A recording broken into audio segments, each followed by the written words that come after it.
Hey y'all, welcome to our Beef Brunch News Update for Tuesday, October 12th. I'm going to kick us off, I think, with, I don't know, I think it's a good thing. I want to give a shout out to the Vernon Parish Cattlemen's Association. Last Tuesday, they invited me over to, me and Rodney Johnson out of Rapides Parish, over to a youth field day that they do. And I guess it's apparently like the fifth or sixth year that they've been doing this, but they set up 5 or 6 different stations. What Rodney and I did was talk about different cuts of beef, where they come from on the animal, quality grades, cooking techniques for different cuts of beef, and those sorts of things. And it seemed like the youth really took a lot home from it. I thought it was great. I had a lot of kids coming up to me saying that they had no idea there were so many different cuts of steaks. When I would ask what their favorite part or what their favorite cut of beef to eat was, it took me a second to realize, a lot of them just kept saying steak. And so I was like, well, what kind of steak do you like? And they're like, well, we just like steak. So at first I said, well, okay, they're just enthusiastic, man. They just love steak in general, which I do too. But then I really started going through this, and I realized that a lot of them don't know that there's a T-bone and a ribeye and a sirloin and different cuts there. So I appreciated the invite to go out to do that, but I also thought it was a fantastic thing that the Vernon Parish Cattlemen's Association was doing. The Porters are the ones that hosted the event. It's about a half-day event, again, like 5 or 6 different stations that they got to go through and see cattle and learn a little bit about cattle management and about beef production. So I just wanted to kick us off with that because I thought it was pretty fun. Vince, I'll go ahead and turn it over to you to talk about what's going on in Central and South Louisiana. Oh, thanks, and thank y'all for having me this week. And I was not able to be on last week, but in Central Louisiana, we're still getting some rain, significant rains, but it's been the last 4 to 5, 6 days, I guess. It started to dry out some, and with those rains brings mosquitoes, and we're on our second run of mosquitoes since the hurricane, and cattle are losing weight, very uncomfortable. It's time we get some cool air down here to lay some of this stuff down. We are getting some drier ground conditions where producers are out preparing some seed beds for planting ryegrass or whatever their winter grazing program consists of. There's still some hay being cut and still quite a bit of hay to be cut for I guess the second or third for those who are fortunate enough to get 3 cuttings. So we have some of that going on. Lee and I and Ashley talked about markets before we open up here for recording. The markets have softened over the last 5 to 6 weeks compared to what we saw probably in late August to early September, I guess, when the big part of the spring run calves are hitting the markets. And it seems like it's a little discouraging, but I think it's a far stretch from where we were last year at this time. And,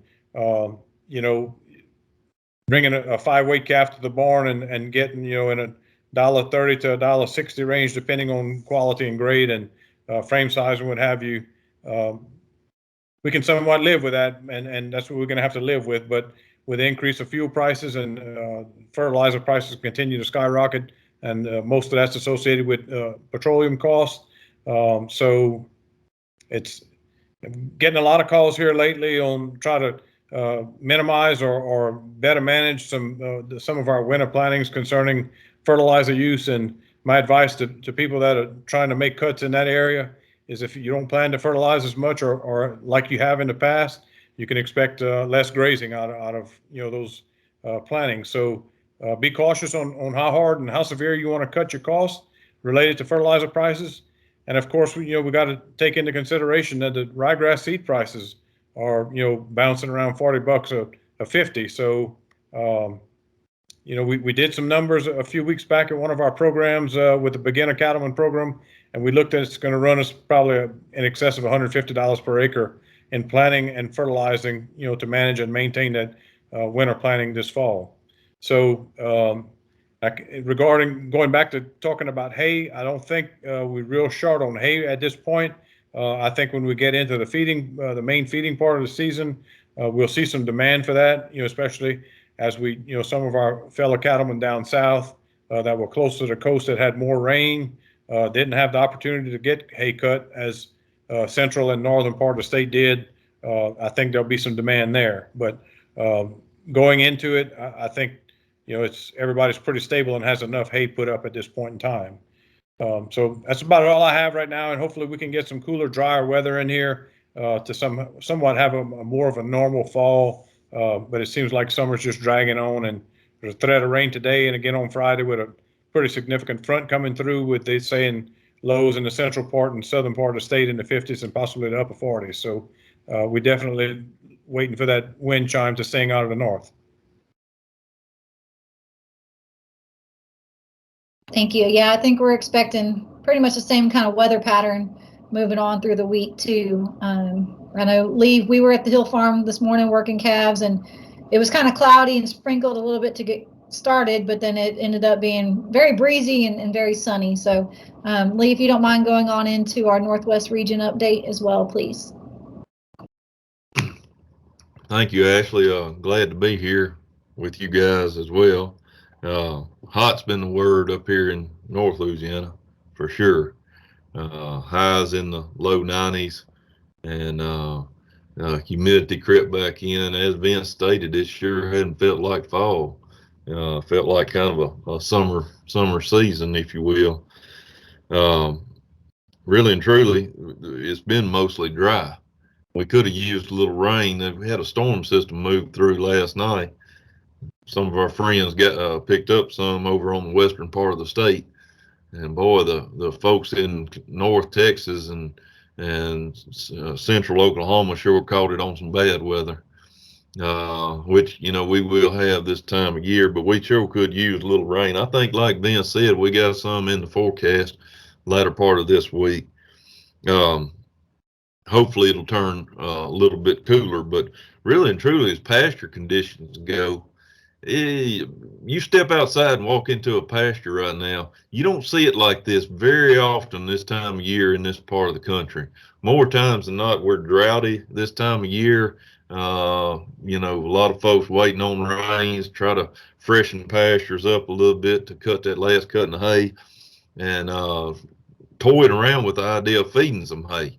And I'll be honest with you, I haven't talked to a single cattle producer that has put out any hay other than, feeding some cattle in traps or other extenuating circumstances where they're having to hold some cattle up, or heavy stock of pasture. They might be putting out a little bit of hay, but most everybody that's stocked at a good rate, they're not feeding any hay yet, and that's a good thing going into the fall and ultimately the winter.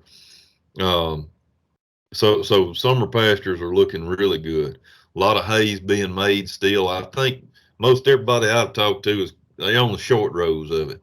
They're on their last cut and they're winding down or within striking distance on it. And I think I said this in the last news update, but there has really been some good hay made in the last month around here. Some really high quality stuff.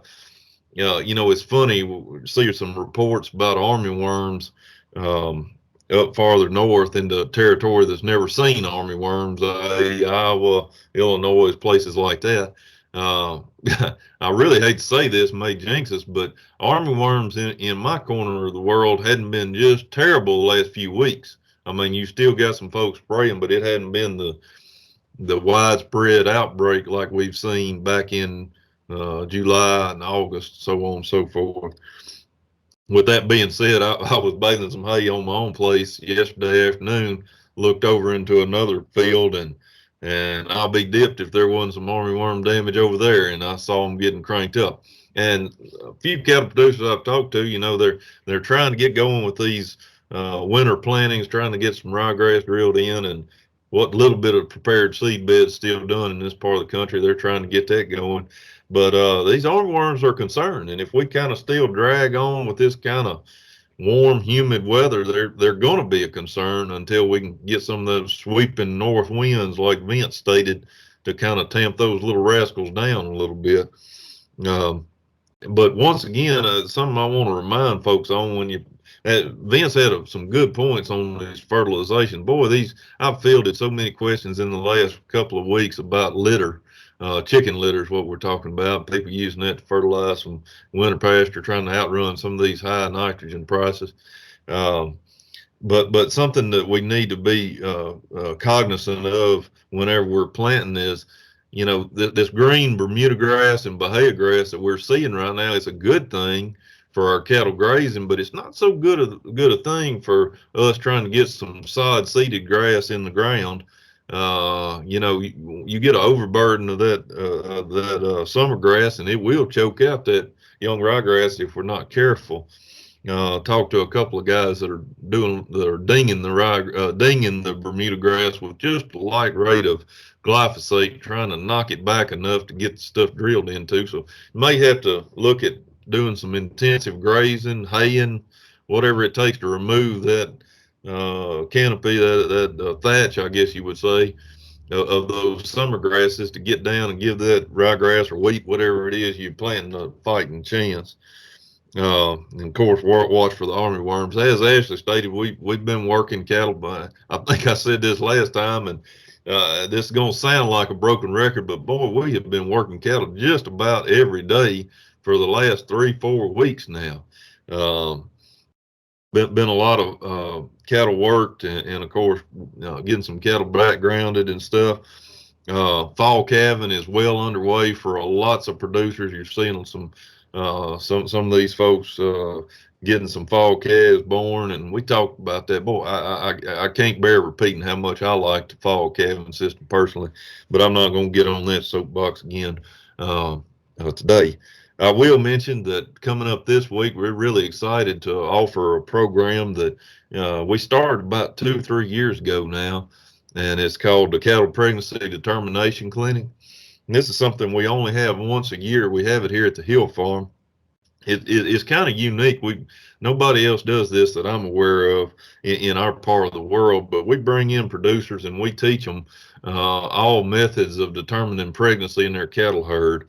We've got some very good veterinarians that work with us. We teach ultrasounding, the science and the practice of blood testing, as well as utilizing rectal palpation to determine pregnancy. And so it's a very popular learning opportunity, teaching opportunity that we offer. It was originally scheduled for just this Thursday, but due to demand, we opened up a second day. That'll be Friday of this week. Space is very limited. We were talking about that before we started recording this news update. I fully expect that us to be filled up in the next day or so. And so if you're interested in this, I know this will hit, and y'all be seeing this tomorrow morning. But give me a call, reach out to one of us. You've got all our contact information. You can, if you're interested in this, or if this is something you would like to do in the future, just let us know and we'll put you on a list to ensure a spot next time we do it. I'm going to wind up talk about kind of our fall show season. You know, up here in the northern part of the state, especially northwest region, our big show season is the fall show season. Particularly the state fair. You know, that's kind of the climax, if you will, of it. And the state fair is going to be running October the 28th through November the 14th, and really hearing some good things. For state fair, going to be able to continue on with much a regular schedule as possible. You know, these little fall shows are going on. Up here, we have a lot of parish fair livestock shows. We've seen a ton of those here lately. We just wrapped up the Webster Parish Fair livestock show and junior livestock sale last week. And I just want to kind of end on this note. If you got kids or grandkids that aren't involved in 4-H livestock or showing with FFA or whatever, I highly encourage you to check it out. Contact your local 4-H agent, county agent, FFA teacher, whoever is responsible in your area. Give them a call or stop by and see them and let them talk to you about the benefits of enrolling your kids not only in 4-H but in the 4-H livestock program. You know, livestock projects teach so many valuable life skills to these kids that they can't get anywhere else, to be honest with you. And you know, numbers ebb and flow a little bit on livestock. Some years they're up a little bit, some years they're down. But those life lessons that you may have learned whenever you showed livestock as a kid are still applicable, and they're still being taught. So get in touch with your 4-H agent or ag teacher and try to find out how you can get your kids involved. It's a really important tradition within our state, and really like to see more people participate and take advantage, especially within the ag community. I see so many livestock producers who run a lot of cattle, and their kids may not be involved, and they may be very good reasons why.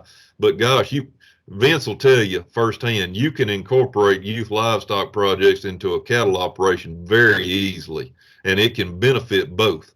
So if you want to talk to us about it, give us a shout. Any one of us, Jason, Vince, Ashley, or I, we can all talk to you about it and kind of give you a plan. I talk to cattle producers fairly regular, and we talk about kids showing and how they can incorporate that into their herd. And us as commercial cattlemen, we can absolutely incorporate that into our herd.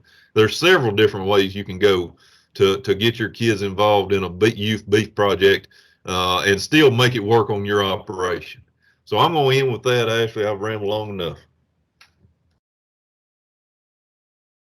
No, like you said, I think Vince and I would both agree with all of that. And we are here to help if y'all have questions on it. Jason couldn't be with us today, but I think he would pretty much just echo what Vince and Lee have said as far as everything going on in the Northeast region. Calves being worked, fall calving happening. I think for the most part, most of the hay's up, but there's probably still a few people out there doing that, and then getting whatever cool season varieties planted that you're going to get in. Go ahead and start getting that into the ground. Excuse me. We do not have a full market update for y'all today. Like Lee and I have already said, we've been working cattle this morning, and that was basically all morning. Then I taught for a little bit, and I didn't have full time to get that market report together, so I apologize for that. But we do have several other events that I want to talk about.